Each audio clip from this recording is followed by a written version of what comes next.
Friends అందరికీ ఈరోజు చాలా టేస్టీగా పప్పు చేసుకుందామండి. అచ్చం మన హోటల్లో తినేలాగే ఉంటుంది. ముందుగా పెసరపప్పు అండి, ఒక గ్లాస్ పెసరపప్పు, నీట్గా కడిగి పెట్టుకున్న తోటకూర అండి, 2 కట్టల తోటకూర, ఆనియన్ చిన్నది, 2 టమాటో అండి, కొంచెం చింతపండు కడిగి వేసుకోండి. పచ్చిమిరపకాయలు మన కారానికి తగ్గట్టు పచ్చిమిరపకాయలు, 2 గ్లాసులు వాటర్ వేసుకుంటున్నాను. కొంచెం మీడియం సైజ్ గ్లాస్ అండి, ఎక్కువ పెద్దది కాదు.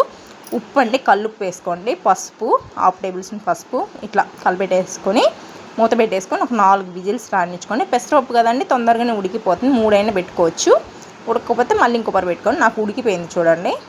టమాటా తొక్క తీసేసుకొని పక్కన పెట్టేసుకుందాం, ఎందుకంటే మధ్య మధ్యలో తొక్కలు తగులుతూ ఉంటాయి టమాటా తొక్కలు. నేను తీసి పక్కన పెట్టుకుని, మీరు కూడా అలాగే చేసుకోండి. ఇప్పుడు పప్పు గుత్తితో రుబ్బుకొని బాణలు పెట్టుకొని, బాణట్లో ఆవాలు కొంచెం నెయ్యి వేసుకోండి. ఇదే మెయిన్, చాలా టేస్టీగా ఉంటుంది, ట్రై చేయండి మీరు కూడా.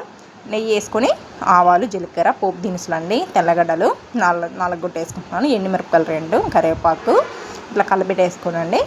ఆనియన్ అండి చూడండి, ఆనియన్ చిన్న ఆనియన్ వేసేసుకొని కలిపెట్టేసుకొని, ఇక్కడ చూస్తూ ఉండాలి గోల్డెన్ బ్రౌన్ కలర్ రావాలి ఆనియన్ అనేది. ఇట్లా వచ్చాక ముందుగా మనం రుబ్బి పెట్టుకున్నాం కదండి పెసరపప్పు, తోటకూర, ఇట్లా కలిపెట్టేసుకోండి. వేసేసుకొని పోపులో వేసేసుకున్నాక ఇట్లా కుక్కర్ కూడా కడిగేసుకొని వాటర్ పోసేసుకున్నాము. ఒక 5 నిమిషాలండి ఉడకనిచ్చుకుంటే సరిపోద్ది. కొత్తిమీర ఏమి వేయాల్సిన అవసరం లేదు. మీ దగ్గర ఉంటే వేసుకోవాలనుకుంటే వేసుకుని, నాకు ఉప్పు సరిపోలేదు, నేను ఉప్పు వేసుకున్నాను. మీరు ఉప్పు చూసుకొని వేసుకోండి దేనికైనా. చపాతీలకు అట్లా కూడా చాలా బాగుంటుంది. వీడియో నచ్చితే లైక్ చేయండి, సపోర్ట్ చేయండి, సబ్స్క్రైబ్ చేసుకోండి.